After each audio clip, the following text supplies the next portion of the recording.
Now we can take that information and use it to work through the decision tree for identifying any resource concerns that we have at this evaluation point. So we'll go back to that sheet and we'll actually circle the ones that did not meet the criteria for each resource concern. And as we do that through compaction, we are seeing that we answered no to penetration resistance, water stable aggregates, and soil structure.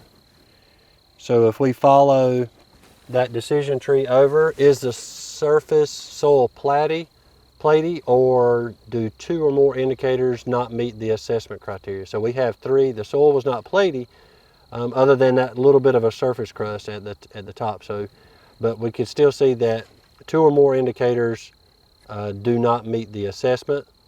So yes is answered. So we do have a compaction resource concern at this evaluation point.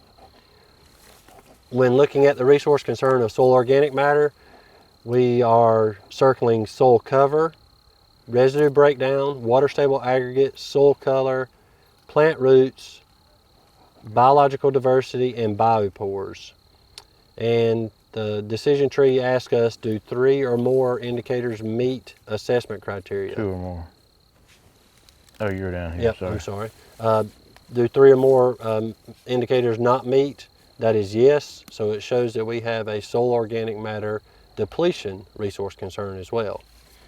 Looking at soil organism habitat loss or degradation, soil cover, residue breakdown, surface crust, water stable aggregates, soil plant roots, biological diversity, and biopores. So we're indicating a lot of those indicators that did not meet the criteria. But the decision tree only looks for 2. So do 2 or more indicators not meet? The answer is yes. So we also have a soil organism habitat loss or degradation resource concern. And looking at the last resource concern, aggregate instability, we lacked soil cover. We did have surface crust. We lacked having water stable aggregates.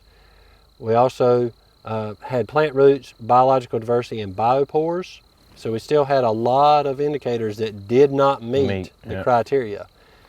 The decision tree is aggregate instability prevalent, which we did see that, or do 2 or more indicators not meet assessment criteria?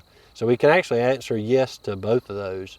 So we also indicate that we do have an aggregate instability resource concern by completing this assessment. So we've got quite a bit to work on in this field, huh? Yep. So what does that tell us? So in terms of a planner, then what we would need to do in terms of conservation planning, we would want to identify conservation practices that would help us address those resource concerns. And treat them.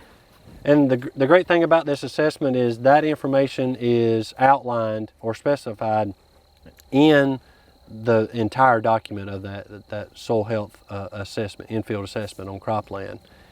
So we could consult that guidance to make planning decisions for that producer. Give us some ideas on what we could recommend to the producer. Mm-hmm.